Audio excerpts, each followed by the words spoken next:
नमस्कार दोस्तों, कैसे आप लोग। बात करेंगे हम यस बैंक की। यस बैंक के लिए कुछ खबरें निकल कर आ रही है जिसको कि हम एक एक करके समझेंगे।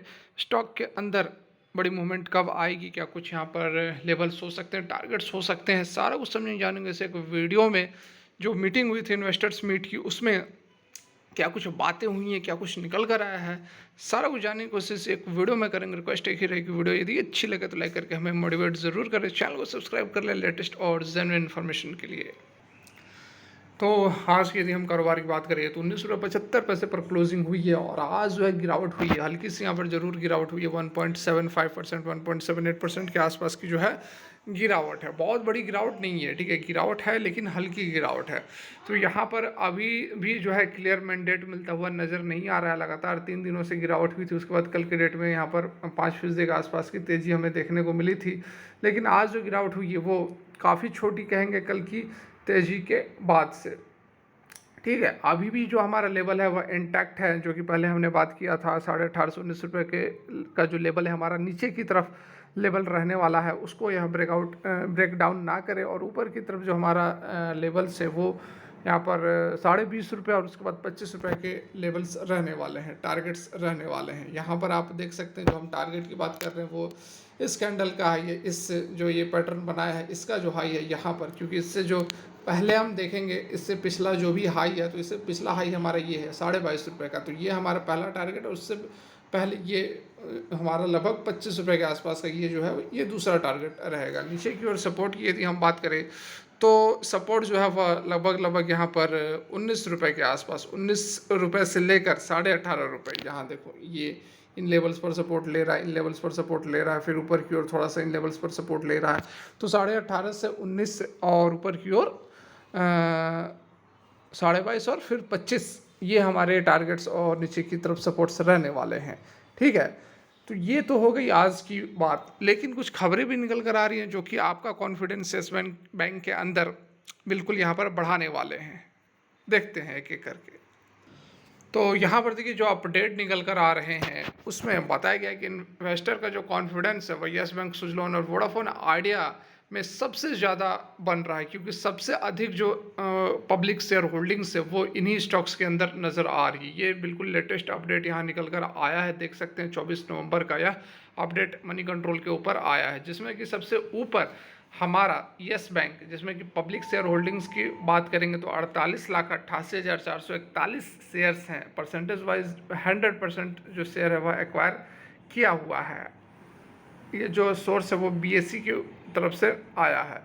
ठीक है, यहाँ पर देख सकते हैं कि जो प्राइवेट लेंडर हैं उन्होंने एक रिकवरी ज़रूर दिखाई है, कॉन्फिडेंस ज़रूर दिखाया है। पिछले साल जब से ये टर्न अराउंड हुआ है, मतलब जो 5,000 करोड़ का जो फ्रॉड हुआ था उसके बाद से कंपनी ठीक ठाक काम करते हुए नज़र आ रही है और बैंक का जो शेयर प्राइस है वह 18% पिछले साल में गेन किया है।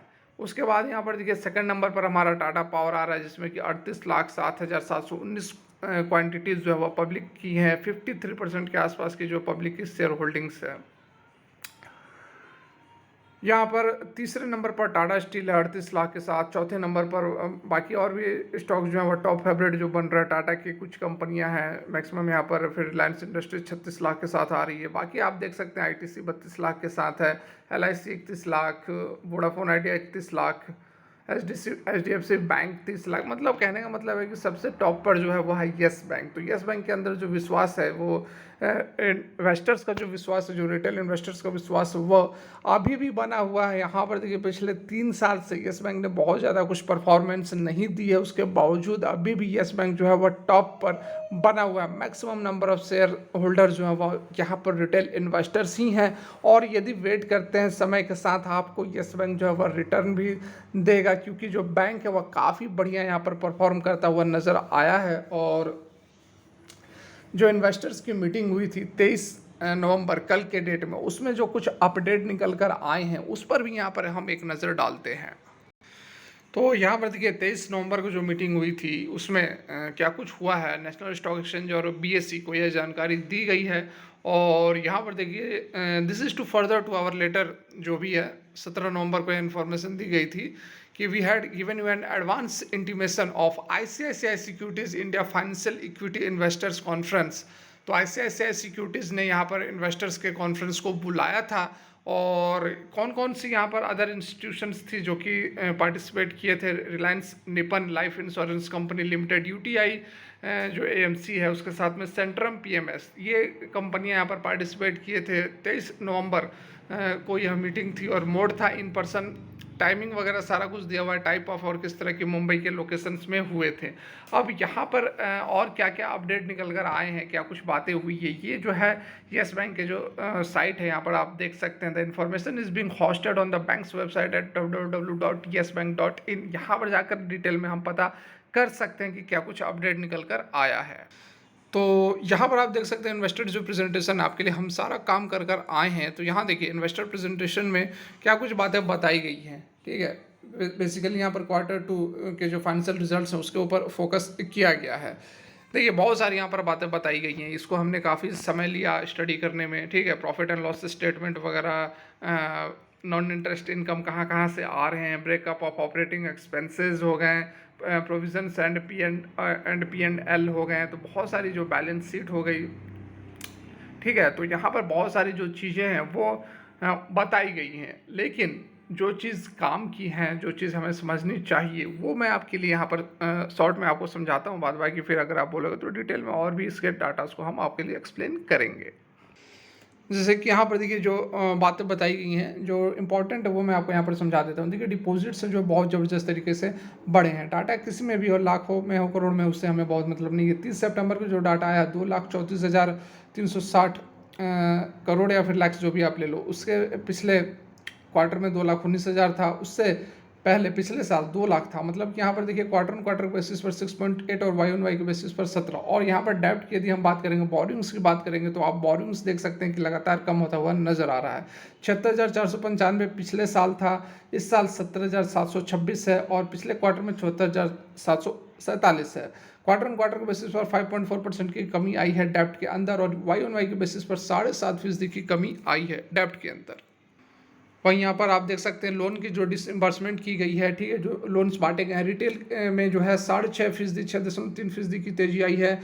वाई ऑन वाई में 27% की तेजी आई है। एसएमई मतलब स्मॉल इंटरप्राइजेज जो होते हैं उसमें 7.2% की यहाँ पर नंबर्स देख सकते हैं, ठीक है। नंबर्स क्वान्टिटीज़ यहाँ दी हुई है, सिंपली आप यहाँ पर परसेंटेज वाइज में देख ले। 7.2% की तेजी आई है आपको क्वार्टर के बेसिस पर, और 25% की वाई ऑन वाई के बेसिस पर। मिड कॉर्पोरेट मतलब कॉर्पोरेट और एसएमई के बीच में 7.1% की तेजी और 26% की वाई ऑन वाई के बेसिस पर। कॉर्पोरेट में सबसे अच्छी बात यहाँ पर देखो कि आपको क्वार्टर में यह 2.3% की कमी आई है, और वाई ऑन वाई में लगभग 26% की कमी आई है। तो देखिए कॉर्पोरेट में जो कमी आ रही है यही वो कारण था। कॉर्पोरेट बहुत ज़्यादा हुआ करते थे, जिसके कारण कि येस बैंक डूबा। येस बैंक का जो डिफ़ॉल्ट है, जो एनपीए बना है, मैक्सिमम जो लोन्स है वो कॉर्पोरेट मतलब कि बड़े बड़े जो इंडस्ट्रियलिस्ट थे, अनिल अंबानी की बात कर लो, एसएल ग्रुप के चेयरमैन सुभाष चंद्रा की बात कर लो, जेट एयरवेज के जो मालिक थे गोयल, ठीक है, उनकी बात कर लो, और या फिर डीएचएफएल की बात कर लो, ठीक है, जो ब्रदर्स हैं तो वाधवा ब्रदर्स। तो आप देख सकते हो कि जो भी कॉरपोरेट घराने थे उन्होंने ही यहाँ पर डिफ़ॉल्ट किया है। येस बैंक के जो भी 50,000 करोड़ के डेप्ट हैं, जो मतलब डेप्ट तो नहीं एनपीए में अब कन्वर्ट हो गए हैं, ठीक है। तो इस कारण से जो येस बैंक है अब बिल्कुल यहाँ पर कॉरपोरेट लोन्स को कम कर रही है, और ये चीज़ आप यहाँ पर देख भी सकते हैं कि 26% की गिरावट आई है वाई ऑन वाई के बेसिस पर। यहाँ पर सबसे इम्पॉर्टेंट एक और पैरामीटर निकल कर आ रहा है, वो है हमारा एनपीए, ठीक है। एनपीए में भी बहुत ही ज़बरदस्त यहाँ पर, जिसको कि हम एसेट क्वालिटी बोलते हैं, जिसके कारण कि येस बैंक डूबा था, एनपीए जो था वो बढ़ गया था, और उसके बाद कंपनी के पास, बैंक के पास पैसे नहीं थे अपने ऑपरेशंस को चलाने के लिए। तो यहाँ पर देख सकते हैं 30 सितंबर 2023 को 2% ग्रॉस एनपीए रहा है। पिछले क्वार्टर में भी 2% था, लेकिन पिछले साल 12.9% था। नेट की बात करेंगे तो यहाँ पर 0.9%, पिछले क्वार्टर में 1%, और पिछले साल 3.6%, ठीक है। तो बहुत ही ज़बरदस्त तरीके से यहाँ पर कामकाज होता हुआ नज़र आ रहा है, और बहुत सारी चीज़ें और भी बताई गई है। यहाँ पर आप देख सकते हैं summary of levelled and overdues exposure. तो ये सारी चीज़ें मैं आपको यहाँ पर एक्सप्लेन करने लगूंगा तो फिर तो बहुत ही लंबी वीडियो हो जाएगी, लेकिन आपके काम की जो चीज़ है वो मैं एक एक करके आपको बताते रहूँगा अदर वीडियोज़ में। तो देखिए वीडियो यदि आप लोग अच्छी लगी हो, मेहनत करना पड़ता है, काफ़ी एनालिसिस करनी पड़ती है। अगर प्रयास अच्छा लगा हो तो लाइक करके हमें मोटिवेट ज़रूर करें, चैनल को सब्सक्राइब कर लें ज़बरदस्त जेन्युइन कंटेंट्स के लिए।